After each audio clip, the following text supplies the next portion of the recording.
Bonsoir à toutes et à tous et merci de vous informer sur BB24. Voici les titres de ce 19h45. On parle des nombreuses innovations contenues dans la loi des finances 2020. Elles ont pour but d'alléger la tâche aux contribuables. À découvrir les grandes lignes de cette loi de finances dans quelques instants.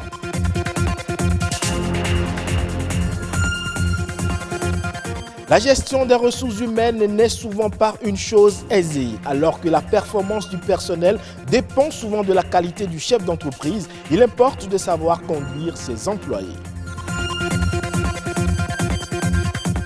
Et c'est une source inépuisable d'énergie renouvelable. Les panneaux solaires font désormais le bonheur de nombreux ménages à Cotonou et environ. Comment fonctionne-t-il? Plus de détails à suivre.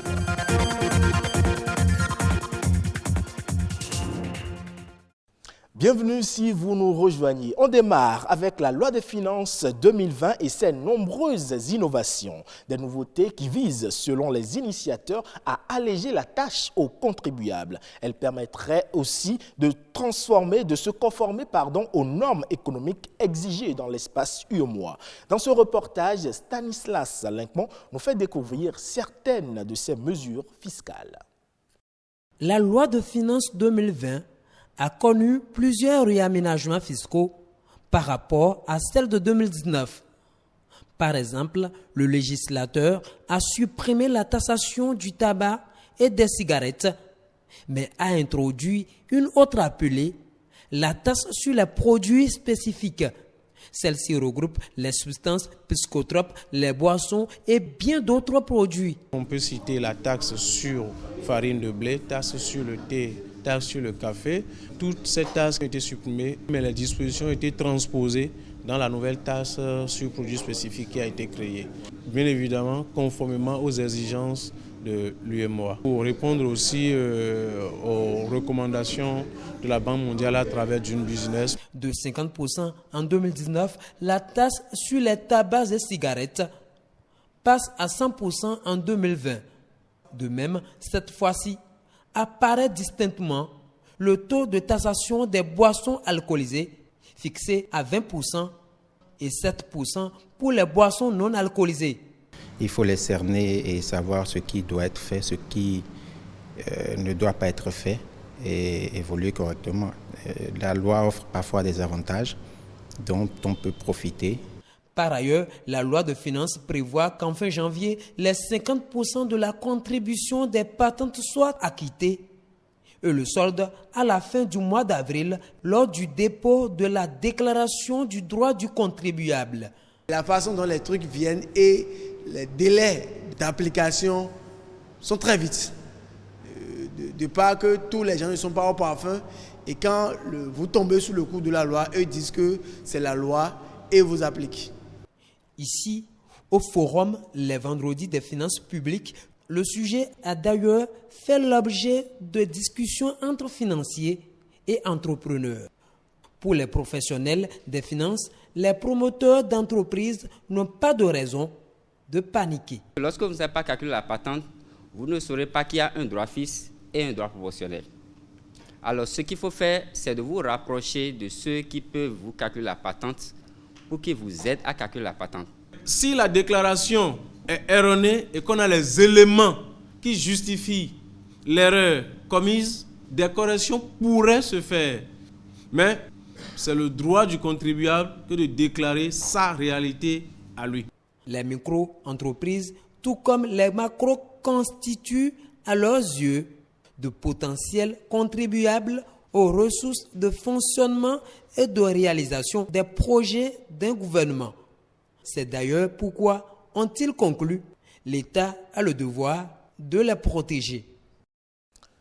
Et si ces mesures fiscales ont été prises, c'est pour la bonne marche des entreprises. Or, la question de la gestion des ressources humaines demeure une équation difficile à résoudre pour les chefs d'entreprise. C'est une tâche qui fait appel à la disposition de certaines qualités pour le patron d'entreprise. Selon les spécialistes en gestion d'entreprise, la performance du personnel dépend des qualités de leur coach. Comment gérer ses employés pour favoriser l'essor de son entreprise? Alex Balogun, consultant en gestion d'entreprise, nous éclaire dans ce reportage. Un leader, c'est quelqu'un qui doit être capable de gérer lui-même d'abord ses émotions, gérer d'abord son caractère, parce que tu diriges par exemple. Le leader doit pouvoir se gérer et maintenant il sera facile pour lui de gérer aussi son personnel ou de gérer ses collaborateurs. Un chef d'entreprise, c'est une personne qui a une vision et qui met ses visions en objectif. Objectif à long terme et objectif à court terme. Qui communique à son personnel pour dire voilà là où nous allons. Si le chef d'entreprise ne voit pas loin, comment est-ce que les employés peuvent voir loin? Vous devez comprendre que les collaborateurs, pour qu'ils puissent donner leur meilleur, il faut des systèmes en place. Un, c'est d'abord les fiches de poste. Donnez à chaque personne ce que vous attendez de la personne. Le cahier de charge, bien défini. J'attends de toi telle chose et telle chose de façon claire. La deuxième chose après la fiche de poste, aussi, c'est un système d'évaluation mensuelle. Le personnel doit être évalué à la fin du mois. On doit savoir, est-ce qu'il a atteint les objectifs? Est-ce qu'il a réalisé ce qu'on attend de lui? Si vous n'avez pas un système d'évaluation, vous allez mal gérer vos personnels. Parce que le système d'évaluation permet au personnel ou aux collaborateurs de savoir, j'ai mal travaillé, je n'ai pas bien travaillé ce mois, je n'ai pas eu la note qu'il faut. Et une autre chose aussi, c'est que vous devez avoir une vision claire. Une vision à long terme, une vision qui inspire les collaborateurs. Et il ne faut pas juste donner des ordres aux gens, donner des instructions. Toi, fais ça, toi, fais ça. Le chef d'entreprise aussi doit comprendre que le langage est capital. Il y a des choses qu'on ne peut pas dire. Il y a des choses qu'on veut dire aussi, qu'on doit savoir comment le dire.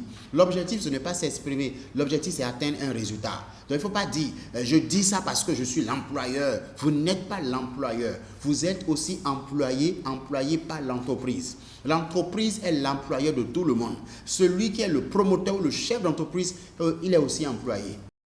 On parle à présent des panneaux solaires, une source inépuisable d'énergie renouvelable. Ils deviennent de plus en plus une solution alternative en énergie électrique pour de nombreux Béninois.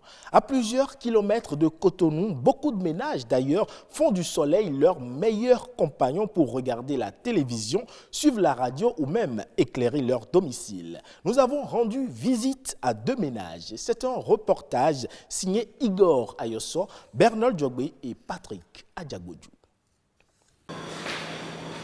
La lumière brille et le brasseur est en marche. Il est 18h30.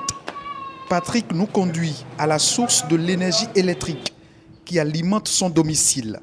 Au début, nous sommes allés avec deux panneaux de 130 watts, après un panneau de 200 watts, ensuite un autre panneau de 200 watts et à la dernière phase, 4 panneaux de 150 watts.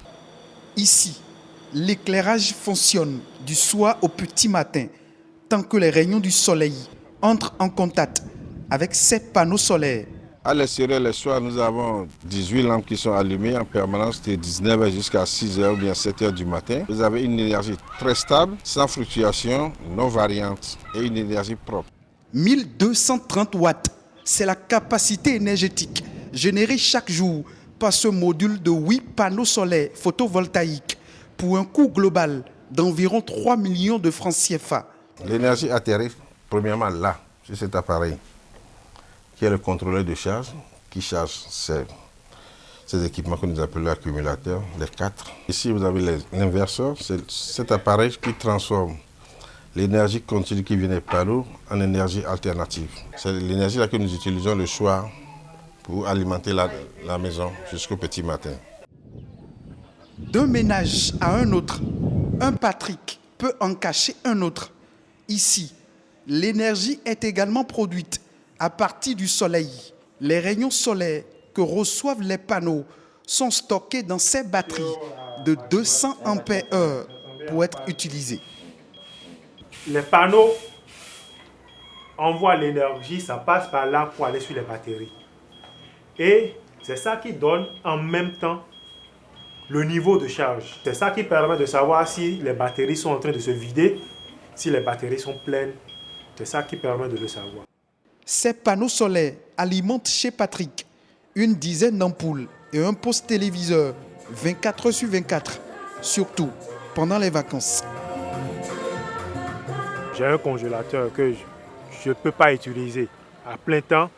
On l'allume autour de 10 heures lorsque le soleil est vraiment ardent. Et déjà autour de 15 heures, 16 heures, on l'arrête. Et ça tient les choses au frais jusqu'au petit matin.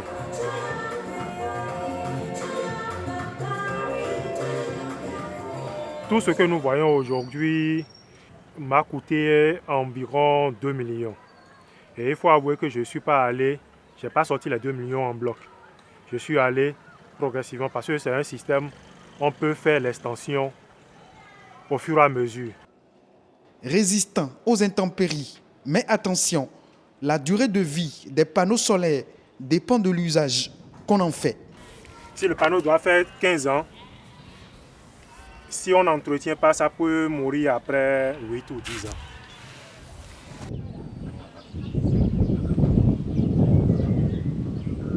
L'entretien des panneaux solaires ne coûte rien. Il suffit juste d'un petit seau d'eau, d'un chiffon, et puis le tout est joué. Un simple geste, mais précieux, pour que la lumière luise des années encore, tant que ces panneaux solaires, bien entretenus, convertissent les rayons du soleil en énergie électrique. En nouvelle brève à présent, au Niger, l'administration fiscale a collecté au cours de l'année 2019 des recettes d'un montant de plus de 500 milliards de francs CFA. L'information est donnée par le syndicat national des agents des impôts du Niger. Selon le directeur général des impôts, c'est un taux de réalisation de 94,88% par rapport aux prévisions et une progression inédite des recettes. Un cash de plus de 30 milliards de francs CFA par rapport à l'année 2018. Des impôts ont été collectés en dépit d'un environnement économique difficile induit par la situation sécuritaire instable ainsi que la fermeture partielle des frontières par le Nigeria. Comme le Bénin, le Sénégal est bien protégé contre l'épidémie de coronavirus. Un dispositif de surveillance est mis en place au niveau de l'aéroport Blaise Diagne. Il repose sur des caméras thermiques et l'isolement éventuel des cas suspects. Plus de précisions avec Oumar Diao. Rouen, l'épicentre de l'épidémie du coronavirus. Avec ses 11 millions d'habitants, la ville a été mise en quarantaine. Les rues sont désertes, les commerces fermés. Dans les grandes surfaces, les prix ont flambé. 12 étudiants sénégalais se sont établis à Rouen, en Chine. L'État du Sénégal leur a apporté un soutien. Et le chef de l'État, au-delà même du soutien qui a été envoyé par l'ambassade avant-hier, a décidé aussi de donner à chaque étudiant 1 000 $. Je pense que l'ambassade a été instruite et fera le nécessaire dès demain. 1 000 $, c'est vraiment pour aider ces jeunes à disposer des moyens de pouvoir eux aussi se ravitailler et en abondance en attendant.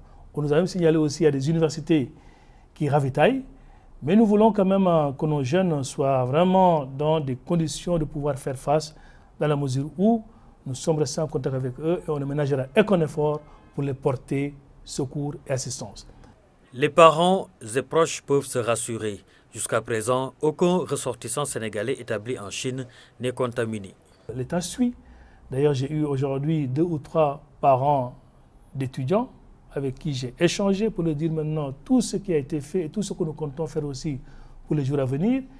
Mais personnellement aussi, j'ai eu à m'entretenir avec 4 étudiants qui sont à Wuhan pour les rassurer. C'est vrai qu'il y a la névrosité, c'est vrai qu'il y a les stress, mais c'est vrai aussi qu'ils doivent rester sur place et en même temps suivre scrupuleusement les mesures préventives. Face à cette épreuve, le Sénégal a réitéré son soutien à la Chine. À la suite de son Excellence, Monsieur le Président de la République, je voudrais, au nom du ministre des Affaires étrangères et des Sénégalais de l'extérieur, M. Amadou Ba, et au mieux propre, exprimer notre solidarité et notre soutien au gouvernement chinois qui fait face à cette épidémie dont l'épicentre aujourd'hui se trouve dans la ville de Wuhan. On l'a noté, c'est avec beaucoup de responsabilité et avec beaucoup d'efficacité d'ailleurs que l'État chinois fait face à cette épidémie.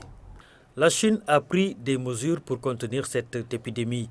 De son côté, le gouvernement du Sénégal dit suivre avec une attention particulière l'évolution de la situation et en partenariat avec la Chine apportera au fur et à mesure l'assistance nécessaire pour nos compatriotes basés en Chine. Et c'est la fin de cette édition. Merci pour votre aimable attention. À demain.